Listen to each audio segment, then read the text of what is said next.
할렐루야. 고린도전서 11장은 이 그리스도인들이 공예배 때 입어야 될 옷에 대한 문제, 복장에 대한 문제, 그리고 성찬에 대한 문제를 말씀해 주고 있어요. 특별히 오늘 본문은 성찬의 그 오용과 그 무질서에 대해서 이렇게 꾸짖는 말씀을 하고 있습니다. 초대교회나 고린도 교회는 전통적으로 이 오늘날과 달리 이 애찬이라고 불리는 성도들이 각자 자기 집에서 가져온 그 음식들을 먼저 먹어요. 성전에 와서, 교회에 와서 먼저 먹어요. 먹고 난 다음에 이제 저녁 시간에 주일 대예배를 드리는 그런 그 성찬을 했다라고 합니다. 지금까지 고린도 교회는 수많은 문제들이 있었어요. 아볼로파, 바울파, 게바파, 그리스도파 이렇게 분파가 네 부파로 이렇게 나눠져서 교회가 이렇게 막 분열될 이게 있는 데다가 심지어는 그 아버지 후처를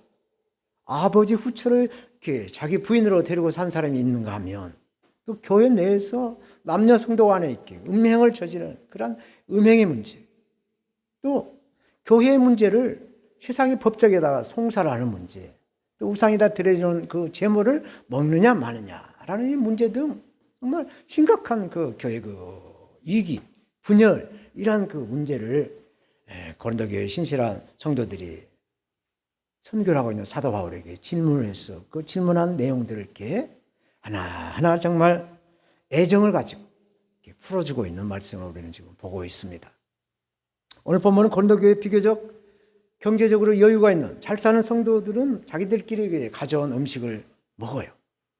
그런데 가난한 성도나 또 주일날, 이 주일날도 일하지 않으면 살아갈 수 없는 그런 사람들, 특별한 그 환경에 있는 사람들은 또 일을 하고 이렇게 교회를 늦게 오기 때문에 이 성찬을 먹지를 못하는 거예요. 그래서 문제는 가난한 이 성도들이나 또 일을 하는 성도들은 집에서 애찬을 가져올 수 있는 형편이 못 되기 때문에 배가 쩔쩔명 굶은 상태로, 배고픈 상태로 예배를 드리고 있고, 또 이렇게 여유가 있는 이 성도들은 가져온 음식을 먹느라고 그냥 정신이 없었다라는 말씀을 오늘 본문은 하고 있는 것이죠.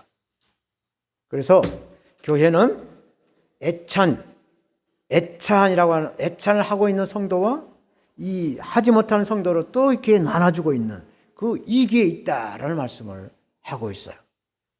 지난 시간에 권위라는 제목으로 말씀을 드렸죠. 가라면 가고 오라면 오는데 무슨 힘이 있어서 권위가 있는가?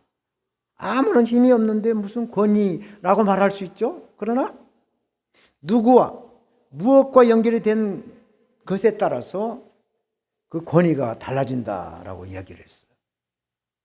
마귀에게 연결되면 마귀가 가라면 가고 오라면 오는, 그래서 마귀 꼬임에 넘어가는 거죠. 눈꺼풀이 가장 우리 몸에서 무겁다고 하잖아요. 이 눈꺼풀을 이렇게 잔마귀에게 못 이겨서 그 무거움을 못 들게 되면 예배 시간에도 졸게 되어 있어요. 그래서 이런 마귀에게 순종하게 되면은 교회를 갖다가 분열을 일으키고 파당을 일으키고 이렇게 교회를 이렇게 어지럽게 한다는 거예요. 그러나 성령에게 연결이 된다고 한다면 성령은 예수 그리스도를 증거하는 영이기 때문에 겸손하게 예수를 전해서 은혜가 있고 감사가 있고 기쁨이 있고 또 하나님께 영광이 있다라고 했어요. 그래서 주님의 말씀에 순종해서 나타나는 이 권위에 대한 말씀을 지난 시간에 드렸어요. 오늘 본문에서 말씀하는 이 성찬이라는 제목으로 성찬의 주인신 예수 그리스도를 증거하겠습니다. 첫째로 이 성찬으로 인해서 파당을 지으면 안 된다라고 말씀을 하셨어요. 오늘날은 성찬 예배를 분기별로 1년에 한 4번 아니면은 부활절이나 성탄절날 이렇게 성찬 예배를 드리죠. 또 어떤 교회는 매 주일날 이렇게 예배를 드리면서 성찬을 한다는 교회도 있다고 하더라고요. 요즘 또 이게 코로나가 이렇게 오래 창궐 하고 있어서 교회에서 음식을 먹지 말라고 해서 이 성찬 예배도 드리지 않고 영상으로 드리면서 이렇게 느낌으로 이렇게 거룩을 이렇게 실천 나가는 그런 교회도 있다라는 얘기를 듣고 있습니다. 그래서 이 초대교회는 이 매 주일마다 이 애찬과 함께 이 성찬 예배를 드림으로써 부작용이 엄청 많이 있었다라는 말씀을 하고 있어요. 사실 바울은 고린도 교회가 그동안 그 많은 문제들을 해결하려고 힘쓰고 있는 모습에 고린도전서 11장 2절에는 그 사도 바울이 가르치고 지적했던 그 말씀을 지키려고 애쓰는 그 성도들에게 칭찬하는 말씀을 하죠. 그런데 오늘 본문에서는 이 성찬에 대한 문제를 가지고 전혀 칭찬할 수가 없다라고 말씀을 하고 있어요. 17절 말씀 보겠습니다. 내가 명하는 이 일에 너희를 칭찬하지 아니하니 이는 저의 모임이 유익이 못되고 도리어 해로움을 끼친다라고 말씀하죠. 고린도 교회는 이런 성찬의 문제로 인해서 교회에 분열이 일어났고 급기야는 이제 바울에게 에베소에서 사역하고 있는 사도 바울에게 편지를 써서 그 답을 이제 우리는 지금 받고 있는 것이에요. 내가 명하는 이 일에 너희를 칭찬하지 않았다. 성찬 예식에 관해서 고린도 교회가 무엇을 잘못하고 있었을까? 고린도 교회는 성찬의 규례를 무시했다는 거죠. 그래서 경솔하게 여겨서 파벌이 생기게 하고 분쟁이 일어나는 것을 사도 바울은 꾸짖고 있어요. 18절 첫째는 너희가 교회 모일 때 너희 중에 분쟁이 있다 함을 듣고 내가 대강 믿는다. 개혁개정 여러분들이 가지고 있는 성경에 보니까 어느 정도 믿는다라고 말씀하고 있어요. 그러니까 에베소에서 이 성찬에 대한 문제를 들었을 때 나는 그 문제가 헛소문이 아니고 사실로 있었다는 것을 내가 안다라는 뜻이죠.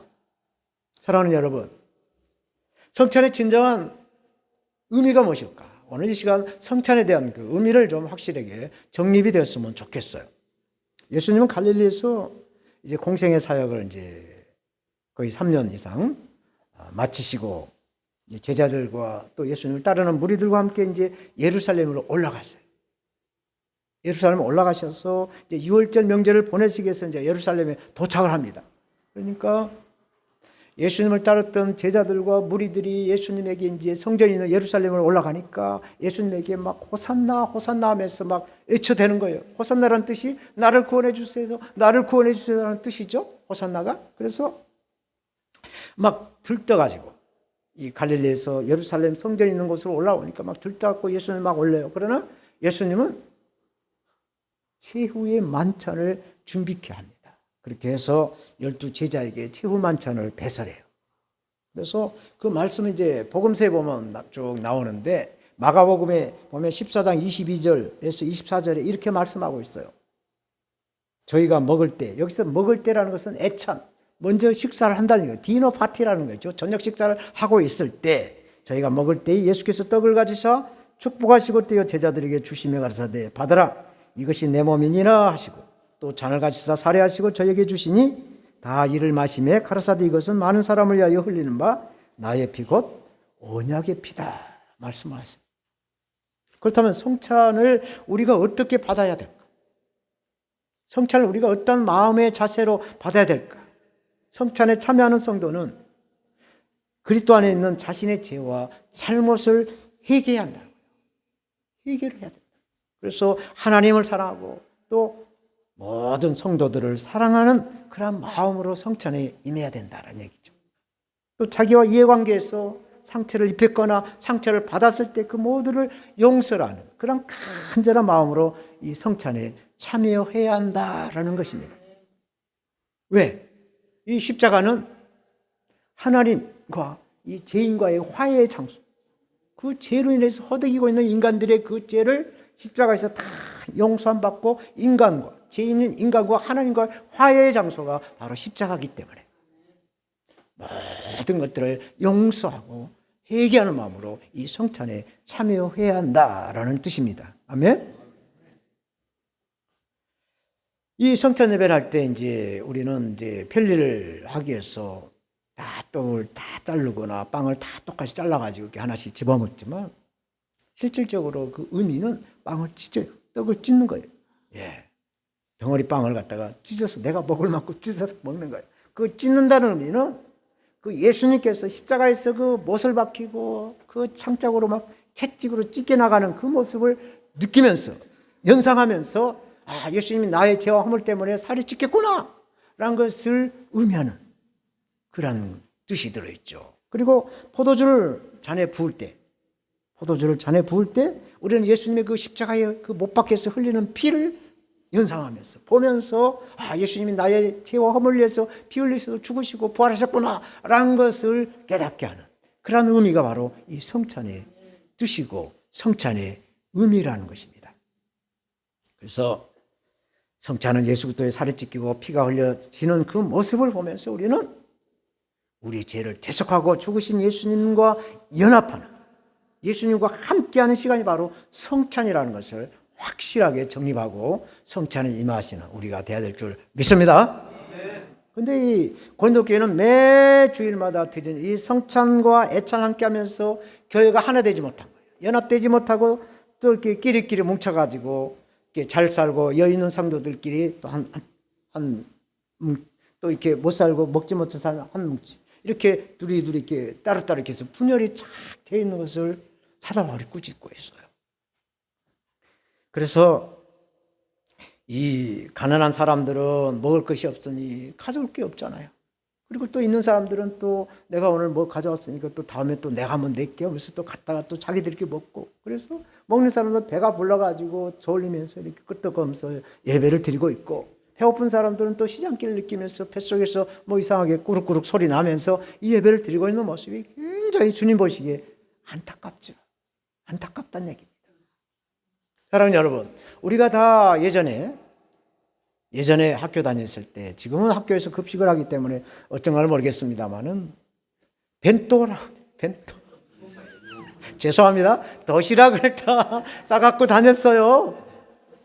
그래서 조금 있는 집에 애들은 좀 하얀 쌀밥 쪽에다가 보리밥은 약간 좀 섞여 있을 뚱말뚱하고 뭐 계란이나 뭐 장조림 뭐 이렇게 고기 장조림 뭘 가져와서 먹어요. 근데 보통 대부분의 아이들은 반보리밥, 쌀밥이다 뭐 보리밥, 새까만 보리밥에다가 장아찌, 장아찌, 김치 뭐 이런 걸 담아갖고 오죠. 그러면 요즘에야 뭐 플라스틱 용기가 좋아서 안 새지만 예전에는 그게 뭐 다 이렇게 하다 보면 넘쳐가지고 그게 다 책가방에 책에 막 묻어가지고 책에 보면 막 여기가 막 다 울긋불긋 막 불어 터지고 막 그런 거 다 경험을 했죠.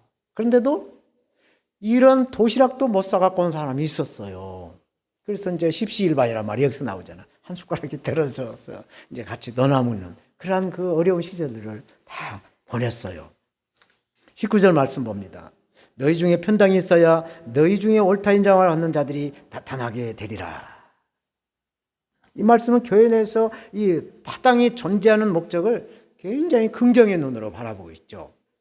왜냐하면 교회 내에서 존재하는 견해의 차이가 당을 짓는 것은 심각한 이기를 초래할 수 있어요. 쪼개질 수 있고 분열되기 때문에 이게 어떤 단체가 와해될 위험이 있어요. 그러나 이 이기는 기회라는 말이 있잖아요.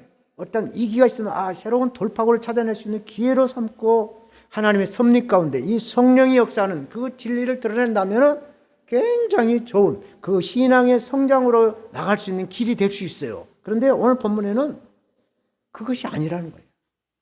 이 마귀에게 연결된 그 속에서 완전히 와해시키려는 그러한 파당이라는 것을 말씀하고 있죠. 20절이 그런즉 너희가 함께 모여서 주의 만찬을 할 수가 없다라는 거예요. 결론적으로 안 돼. 너희들 이런 식으로 성찬 예배하면 안 된다는 것을 말씀하고 있어요. 성도들은 집에서 가져온 애찬을 주거니 받거니 먹고 마시고, 없는 성도는 집에서 가져올 거 없잖아. 그러니까 못 먹고 있는 이 파당들의 이것으로서는 그리스도의 피가로 세운 이 교회에서 주의 만찬을, 주님의 살과 피를 마실 수가 없다, 성찬할 수가 없다라고 말씀하는 거예요. 이렇게 하면 안 된다는 얘기죠. 그래서 이제 21절에서 22절은 이 성찬의 참 뜻을 애곡하는 말씀을, 그 이유를 말씀해 주고 있어요. 이 말씀을 제가 가져온 성경을 쭉 여기 번역 저 번역 다 봤는데 공동 번역 보니까 너무 리얼하게 번역을 해놨어요. 여러분들이 그 성경을 가지고 보시면서 제가 공동 번역본을 봉독할 테니까 한번 어떻게 번역이 됐는가 한번 보시기 바랍니다. 21절, 22절. 여러분은 모여서 음식을 먹을 때에 각각 자기가 가져온 것을 먼저 먹어 치우고 따라서 굶주린 사람이 생기는가 하면 술에 많지 않은 사람도 생기니 말입니다. 각각 자기 집에 없어서 교회까지 가져와서 먹고 마시는 겁니까? 그렇지 않으면 하나님의 교회를 멸시하고 가난한 사람들을 창피를 주려고 그러는 것입니까? 내가 무엇이라고 말해야 하겠습니까? 이 일만은 칭찬할 수가 없습니다 라고 말씀하고 있어요. 사랑하는 여러분, 이 성찬에 대해서 이 고린도 교회뿐만 아니라 오늘날 우리의 모습도 똑같다라는 생각을 하게 돼요. 어떤 조직이나 단체에 가면 또 교회도 마찬가지고 이게 돈을 쓰는 사람이 어깨에 힘이 들어가고 말소리가 커지게 돼 있어요. 어디 가나 똑같더라고요.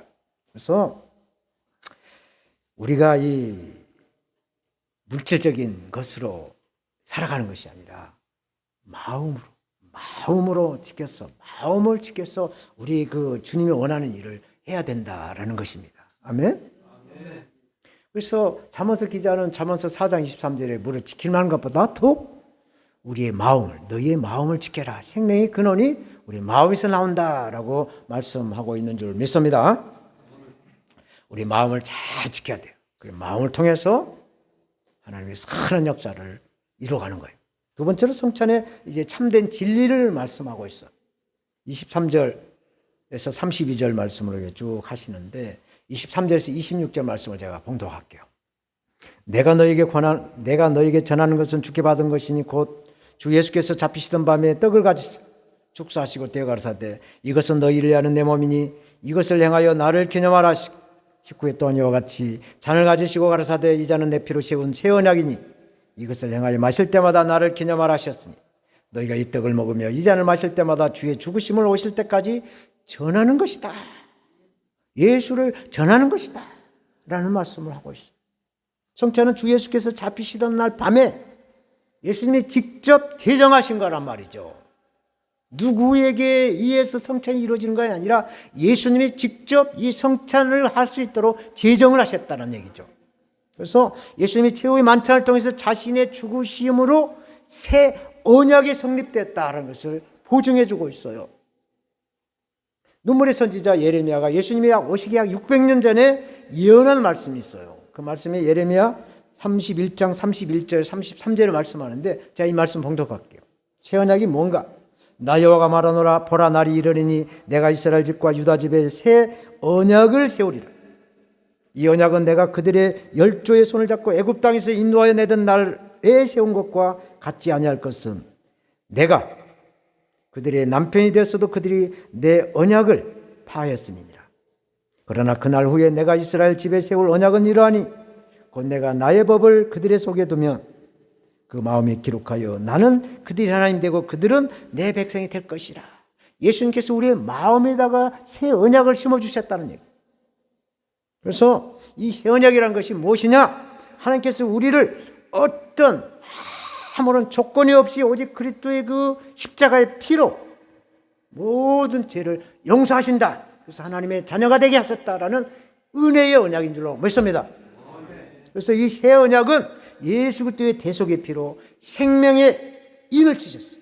도장을 딱 찍었어요. 그래서 어떤 일이 있어도 취소가 되지 않고 고칠 수가 없는 주님과의 연합된 하나님의 이 언약인 줄로 믿습니다. 여기에 대해 사도 바울은 고린도전서도 기록하고 로마서도 기록했는데 로마서에 보면 로마서 8장 38절 39절에 이 말씀하고 있어요. 내가 확신한다. 내가 분명하게 말한다. 이런 얘기죠. 사망이나 생명이나 천사들이나 권세자들이나 현재일이나 장래일이나 능력이나 높음이나 기쁨이나 아무런 피조물이라도 우리를 주 예수 그리스도 안에 있는 하나님의 사랑에서 끊을 수가 없다. 찢어낼 수가 없다. 떼낼 수가 없다라고 확신한다는 말씀을 하고 있어요. 이것이 새 언약인 십자가의 사랑인 줄로 믿습니다. 아멘. 바울은 고린도 교회의 영적인 아버지로서 성만찬의 규례에 대해서 말씀하지 않아요. 오로지 예수님이 말씀하신 것에 대한 자신의 견해를 지금 말씀하고 있어요. 그래서 27절에 이렇게 말씀합니다. 그러므로 누구든지 주의 떡이나 잔을 합당치 않게 먹고 마시는 자는 주의 몸과 피를 범하는 죄가 있다 말씀하세요. 성찬 예배를 드리면서 하나님 앞에 영광을 드려도 시원찮은데 죄를 범하면 되겠느냐라는 뜻이죠. 예수님이 최후 만찬을 마음에 새긴 새 언약이라고 말씀하신 것처럼 성찬을 합당한 마음으로 받아야 한다라는 말씀인 것입니다. 아멘. 예를 들어서 회개한 이 양심으로 주님이 나를 십자가를 죽이셨다. 주님이 나 때문에 십자가에서 못 박혀 죽으셨다라는 이 신앙 고백이 있어야 한다는 얘기예요. 우리가 사도신경을 하면 신앙을 우리가 고백하죠. 이렇게 예수님이 나의 죄와 나의 허물을 위해서 나를 구원시키기 위해서 십자가에 달려 죽으시고 피 흘려서 3일 만에 부활하셨다라는 것을 고백하는 거죠. 이게 양심의 고백이 우리 신앙의 고백이라는 것입니다. 그래서 가난한 자들 멸시하지 않고 나보다 못한 사람 무시하지 않고 믿음으로 성찬에 참여한다라는 말씀. 그렇지 않으면 죄가 된다라는 말씀을 하고 있어요. 아버지가 아들에게 정말 자상하게 바울은 이 너무나도 사랑스러운 말씀을 이 고린도 교회 또 오늘날 우리 모든 그리스도인들에게 말씀을 이어가죠. 28절에서 32절 말씀. 사람이 자기를 살피고 그 후에야 이 떡을 먹고 이 잔을 마실지니 주의 몸을 분별치 못하고 먹고 마시는 자는 자기의 죄를 먹고 마시는 것이라. 이러므로 너희 중에 약한 자와 병든 자가 많고 잠자는 자도 적지 아니하. 우리가 우리를 살폈으면 판단을 받지 아니하려니와 우리가 판단을 받은 것은 주의 징계를 받은 것이니 이는 우리로 세상과 함께 재정함을 받지 않게 하려 합니다. 이게 무슨 말씀이에요? 29절에 주의 몸을 분별하지 못하고 먹고 마시는 자는 자기의 죄를 먹고 마시는 것이다. 이게 무슨 말이냐고. 누가 말한 대로 산은 산이요 자 물은 물이다 그런 건 아니라는 얘기예요. 성찬 예배에 먹고 마신 떡과 포도주는 오로지 주 예수 그리스도의 살과 피라는 것을 분별하라는 것이죠. 그러므로 성찬을 통해서 자신의 죄를 위해 예수님이 대신 우리 대신 나 대신 찢기신 그 고난에 동참하는 마음으로 이 포도주와 떡을 먹고 마시라 말씀하고 있어요. 성찬의 진정한 뜻을 모르고 성찬을 받아왔던 영적인 상태를 30절에서 말씀하고 있어요. 이러므로 너희 중에 약한 자가 있고 병든 자가 많고 잠자는 자도 적지 않다. 이게 무슨 뜻이에요? 성만찬에 참여할 때 합당하게 참여하지 못한 성도들을 영적으로 말씀해 주고 있어요. 여기서 병든 자라는 것은 실제로 병이 든 사람도 있을 수 있어요. 그러나 부정적인 눈을 가지고 있는 사람을 병든 자라고 그래요. 매사가 긍정이 아니라 왜? 막 이렇게 항상 이를 토달면서 이렇게 막 부정의 눈으로 이렇게 막 물고 늘어지는 사람이 있어요. 지금도 대선의 후보 가운데 한 사람이 있어요. 부정적으로 막 깔꾸리 같지만 물고 늘어져요. 이런 거 병든 자라는 거예요. 또 실질적으로 또 이렇게 잠자는 자. 졸려서 졸 수도 있죠. 하나님은 사랑한 자를 잠을 준다고 했어. 그러나 여기서 말한 잠자는 자는 몸뚱아리는 살아있어요. 그러나 영이 죽어버렸어요. 아무 살덩어리만 있지 영이 없는 거. 이것을 죽은 자라고 말하고 잠자는 자라고 말하는 거예요. 그래서 이것들은 영혼 구원을 누리지 못하는 성도다라는 것을 말씀하고 있습니다. 우리가 살아있으면서 살아계신 주 예수님을 맞이해서 나의 주님의 그 이끌림에 그 주님의 함께 하심으로 성령이 인도해서 오늘 또 이렇게 영하 10도더라고 아침 나오는데 그 찬바람 쐬고 서울은 더 춥구만요. 그 찬바람을 쐬고 여기 오시지 않았어요? 그래서 저는 또 혹시나 더 춥까봐 불도 다 2단씩 다 올려놓고 이렇게 훈훈하지는 않지만 하여튼 추위는 안 되게끔 해놨어요. 너무 더우면 또 눈이 잠기면 또 그렇잖아. 그래서 적당한 온도를 맞추라고 애를 썼죠. 이게 다 성령의 이끌림이라는 거죠. 성령님의 인도가 있기 때문에 이렇게 된다는 얘기죠. 그래서 저희 여러분들은 이 약한 자에게 우리가 보약을 먹잖아.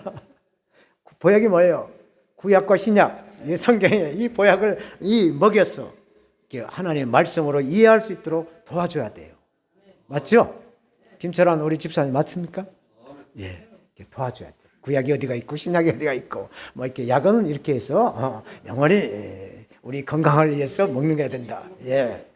또 병든 자에게는 예수 그리스도의 보혈로 치유할 수 있는 그러한 능력. 병든 자에게 손을 쥐고 나리라 이 말씀으로 예수의 이름으로 예수 그리스도 십자가의 보혈로 이 병든 자를 치유해 줄 수 있고 또 영적으로 잠자는 자에게는 깨워서 막 흔들어 깨워서 우리가 영혼권의 열차를 탈 수 있도록 깨워주는 그런 우리가 되어야 될 줄 믿습니다. 마지막으로 이제 그러므로 서로에게 판단받지 않게 하라 말씀하고 있어요. 서로에게 손가락질 받지 말라는 말씀. 기독교는 지난 2000년 동안 엄청난 박해를 받아왔어요. 지금도 이 세상은 하나님의 그 가는 곳과 반대로 가고 있어요. 하나님과 반대 방향으로 가고 있는 게 이 세상입니다. 그래서 이 제2의 제3의 바벨탑을 지금도 쌓고 있다라고 저는 봐요. 이 세상은 세상이 원하는 이 창조적인 문화와 이 진화론의 문화로 이렇게 갈라지기 시작을 해서 인본주의와 신본주의로 쫙 갈라져서 어떻게 해서든지 하나님에게 도전하려고 하는 사람이 우선이라고 사람이 먼저라고 하는 그런 말 한마디를 통해서 하나님에게 도전해 나가는 이 하나님과 반대 방향의 길을 가고 있어요. 그래서 그러한 이 세상 속에서 그럼에도 불구하고 변하지 않는 이 교회 전통을 이어간다는 게 바로 성찬을 하고 있다는 얘기죠. 2000년 동안 교회 역사에 지금도 성찬 예배를 하고 있어요. 이 성찬 예배를 하고 있는 것은 어떤 상황에서도 우리 믿음을 지키는 것이다. 그래서 수단이 되고 하나님의 말씀의 은혜를 지키는 것이 바로 이 성찬 예배라. 왜? 이 성찬을 통해서 예수님이 나 때문에 피 흘리시고 죽으셨다는 것을 고백하고 의미하면서 먹고 하나님 앞에 함께 영광을 돌리는 그런 의식이기 때문에 그렇다라는 얘기예요.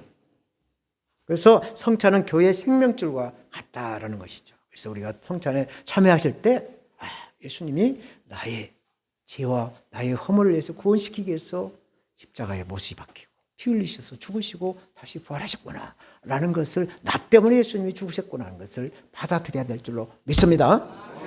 사랑하는 여러분, 왜 예수님은 성찬을 통해서 이 예수님을 기념하라고 하셨을까? 예수님이 직접 나를 기념하라고 그랬어요. 왜 그랬겠을까? 우리는 음식을 먹지 않으면 며칠 못 가서 죽어요. 매일 먹어야 우리가 살 수가 있어요. 마찬가지로 예수 그리스도의 살과 피를 먹어야, 말씀을 먹어야 우리가 주님과 영원한 생명적인 관계로 연합이 된 줄로 믿습니다. 영생을 누릴 수가 있어요. 그래서 우리가 성찬에 참여할 때 예수님의 은혜를 기억하며 감사하는 마음으로 참여해야 된다. 그래야 믿음의 성장과 하늘에 주시는, 하나님 아버지께서 주시는 신령한 복을 받아 누릴 수가 있다라는 것이죠. 그리고 주님의 성찬에 참여한 성도들은 주 안에서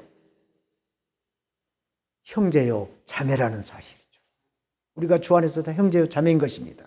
육신의 가족의 그 아버지 어머니 그 피가 우리 속에 우리 형제들 흐르는 것처럼 주님의 살과 피를 먹고 마시는 우리 성도들은 주 안에서 주님의 살과 피를 상징하는 이 성찬을 먹고 마심으로 형제 자매가 된 줄로 믿습니다. 이것을 확인하는 것이 성찬 예배라는 거예요. 주 안에서 한 가족이라는 것을 확인하라는 겁니다. 33절, 그런즉 내 형제들아 먹으러 모일 때 서로 기다려라. 식구 중에 누구든지 밥때가 됐는데 아직 오지 않으면 그 올 때까지 기다렸다가 함께 먹잖아요. 그런 것처럼 하라는 겁니다. 먼저 교회 와서 가져온 음식들을 먹어버리면 늦게 오는 성도들은, 애찬을 가져오지 못한 성도들, 가난한 성도들은 배고파서 함께 하지 못하고 굶주린다는 것을 말씀하고 있어요. 34절, 만일 누구든지 시장하거든 집에서 먹을지니 이는 너희의 판단받는 모임이 되지 않게 하려 함이라. 그 남은 것은 내가 언제든지 갈 때 기정 바로 잡아주리라 말씀을 하고 있죠. 이 허기를 메꾸기 위해서 이 성만찬에, 이 애찬에 참여하지 말아야 될 그 이유를 지금까지 말씀하셨어요. 성찬의 목적을 분명히 이해하고 성찬에 참여해야 될 줄로 믿습니다. 그리고 이제 나머지 문제들은 언제든지 바울이 이제 에베소에서 이제 고린도 교회 방문할 때 내가 다 그 문제들을 바로 잡아주겠다라는 말씀으로 이제 고린도전서 11장에서 말씀하는 이 옷을 입는 문제, 모자를 쓰는 문제, 또 이렇게 성찬의 오용에 대한 문제를 이제 말씀하시고, 또 고린도 교회 여러 가지 아까 말씀드렸던 그 문제들을 다 하나씩 다시 한번 되짚어 주겠다라는 말씀으로 이렇게 권위, 예수 그리스도의 그 사랑의 말씀을 받은 이 사도 바울의 권위에 대한 말씀을 하고 있어요. 이제 말씀을 맺겠어요. 하나님이 창조하신 창조물 가운데는 똑같은 것이 하나도 없다는 거예요. 산에 있는 나무들 다 보세요. 나무가 똑같은 나무가 있는 거예요. 똑같은 거 없다고. 강가에 있는 돌들도 똑같은 돌이 하나가 없다는 얘기죠. 그리고 요즘은 애완동물 천국이죠. 뭐 개나 고양 키우다가 밥 안 주고 학대하면 징역 간다 하더라고요. 그런 세상에 똑같은 종류의 이 동물들도 똑같은 게 없어요. 다 비슷비슷하지 똑같은 게 없다는 거예요. 사람도 마찬가지예요. 똑같은 사람 없어요.